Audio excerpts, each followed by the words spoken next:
কিচ্ছু দিয়ে আপনি পরিবারকে খুশি করতে পারবেন না। একটা জিনিস যদি দিতে পারেন সকল সুখের মূল মন্ত্র, সেটা হলো দ্বীন, তাকওয়া, আল্লাহ ভীরুতা। সেটা নিজে আগে হইতে হবে এবং পরিবারকে বসে সিদ্ধান্ত নিতে হবে আমরা কি জান্নাতে যেতে চাই কি চাই না। এটা আমাদের বিগ ডিসিশনের ব্যাপার। যদি চাই ওকে, তাহলে ওই অমুকের ছেলে সেও তো বিদেশ গেছে, কয়দিনে কত কিছু করে ফেললে তুমি কি করলা এটা বলা যাবে না। আমি হকালালি চলবো, হকালালি চললে অনেক কিছু হয়তো হবে না।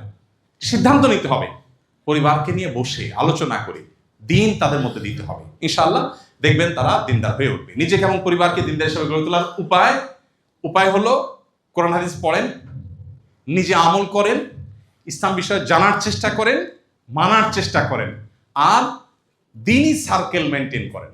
যাদের সাথে উঠা বসা করবেন তারা যেন দিনমুখী হয়। যাদের সাথে যাওয়া আসা করেন সব টাকা পয়সা, আপনার পোলাপান যে বাসায় যায় ওর বাপ আজকে মোবাইল নিয়ে আসছে, কালকে জামা দিয়ে আসছে, সারাদিন ভাবসাব দেখায়, তো আপনার বাচ্চা এগুলো শিখবে। আপনি তাকে পরিবেশ দেন যেখানে গেলে সে দিন শিখবে। যে ফ্যামিলিতে গেলে দেখবে বাচ্চা তাহাজ্জুদের নামাজ পড়ছে, বাচ্চা নফল রোজা রাখছে, বাচ্চা ভালো নেকামল করছে, তখন আপনার বাচ্চা তার মতো হইতে চাইবে। পরিবেশ দ্বারা মানুষ প্রভাবিত হয়।